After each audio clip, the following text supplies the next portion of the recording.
Say live and let die. Paul McCartney has long been celebrated as one of popular music's greatest songwriters, a melodic architect whose bass lines helped shape the DNA of the Beatles. Yet, to focus solely on his compositional brilliance or instrumental innovations is to overlook one of the most extraordinary instruments in rock history, his voice. Across more than 6 decades, McCartney has proven himself one of popular music's most versatile vocalists. He can whisper with confessional intimacy, soar into crystalline high notes, shred his throat in proto-metal fury, or slip into theatrical character with uncanny ease. Few singers in rock history have navigated so many stylistic extremes, often within the same song. From the band's late-era masterpieces to the fearless experiments of his solo career and the arena-dominating years with Wings, these 8 performances reveal why McCartney's voice remains central to his legend. They are not simply well-sung tracks, they are moments where vocal interpretation transforms composition into emotional experience. Number 1. Oh Darling, from Abbey Road, 1969. If anyone ever questioned whether McCartney could rival the great rock shouters, Oh Darling ended that debate instantly. Recorded during the tense final sessions of Abbey Road, the track demanded rawness rather than polish. McCartney reportedly came into the studio early for days, pushing his voice to achieve a worn, blues-soaked texture. What he captured on tape is volcanic. The verses simmer with controlled desperation, but the choruses detonate in full-throated anguish. There is audible strain, intentional, expressive strain. His voice teeters on the edge of breaking without ever losing pitch control. It is not a pristine performance, it is emotional combustion. Even decades later, it stands as one of the fiercest rock vocals ever delivered by a Beatle. Number 2. Maybe I'm Amazed, from McCartney, 1970. Maybe I'm amazed at the way you love me all the time. Written in the shadow of the Beatles' breakup, Maybe I'm Amazed feels like a man rebuilding himself in real time. It is a love song to Linda McCartney, but it is also a confession of vulnerability. The verses begin in reflective calm, almost tentative. Then the chorus arrives, and McCartney's voice opens wide. The high notes are sustained with remarkable strength, especially in live performances with Paul McCartney and Wings throughout the 1970s. Night after night, he delivered the song with astonishing stamina. What makes the vocal unforgettable is its sincerity. There is no irony, no theatrical mask, just awe, gratitude, and emotional exposure. It remains one of the definitive vocal statements of his career. Number 3. Golden Slumbers, from Abbey Road, 1969.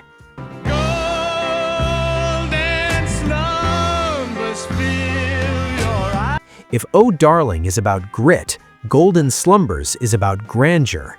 Opening with a gentle, almost lullaby-like tone, McCartney begins in restraint, but as the orchestration swells, so does he.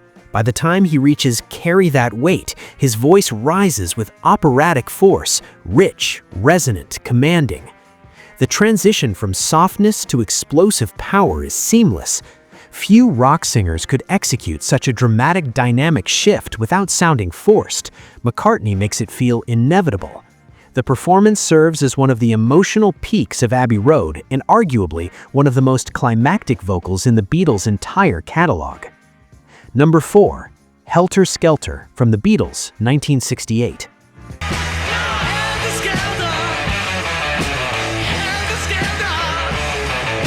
Long before heavy metal became a defined genre, McCartney was already pushing rock vocals into distortion and chaos.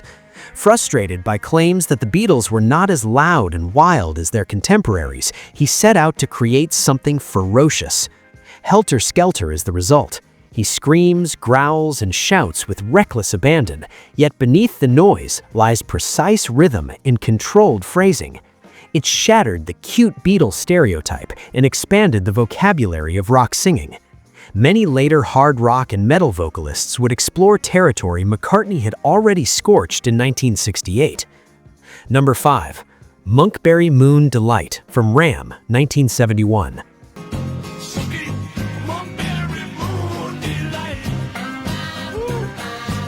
If there is a track that captures McCartney at his most unhinged and theatrical, this is it. Monkberry Moon Delight is unpredictable, almost chaotic. His voice veers from growls to shrieks to falsetto yelps. It feels spontaneous, even reckless, yet the madness is musical, anchored in rhythm and melodic instinct. At a time when critics underestimated his post-Beatles work, this performance demonstrated fearless experimentation. It remains one of the boldest and most unconventional vocals in his catalog. Number 6. Live and Let Die by Paul McCartney and Wings, 1973.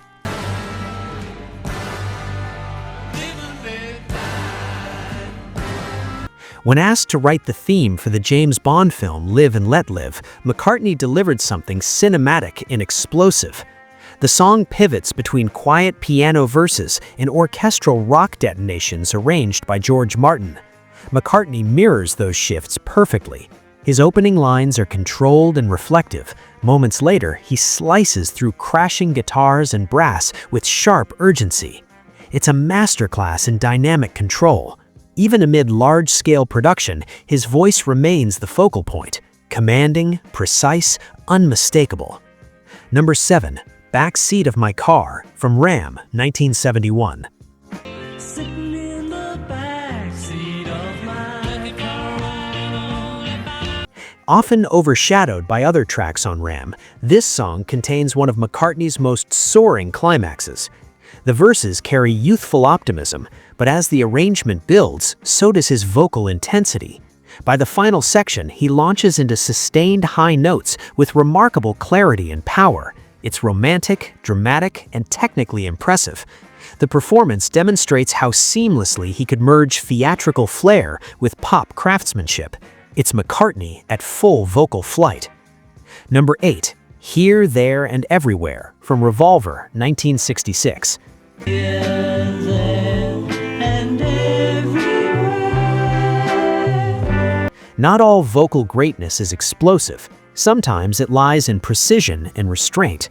Inspired in part by the harmonic sophistication of the Beach Boys, McCartney crafted one of the most delicate performances of his career.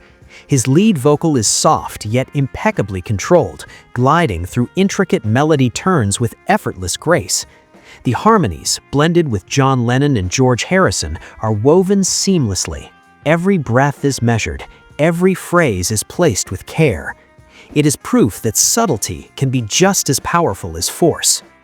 From the climactic drama of Abbey Road to the proto-metal chaos of the White Album, from the intimate vulnerability of his early solo work to the bombastic sweep of Wings, Paul McCartney's voice has remained astonishingly adaptable. He is not merely a great songwriter who happens to sing his own material. He is a vocalist capable of inhabiting radically different emotional worlds, sometimes within a single track. In an era when many rock voices fade or calcify, McCartney's instrument has evolved rather than disappeared. The tone may have weathered with time, but the expressive core remains intact. And perhaps that is the true measure of greatness, not simply how high or loud a singer can go, but how deeply they can make us feel, decade after decade.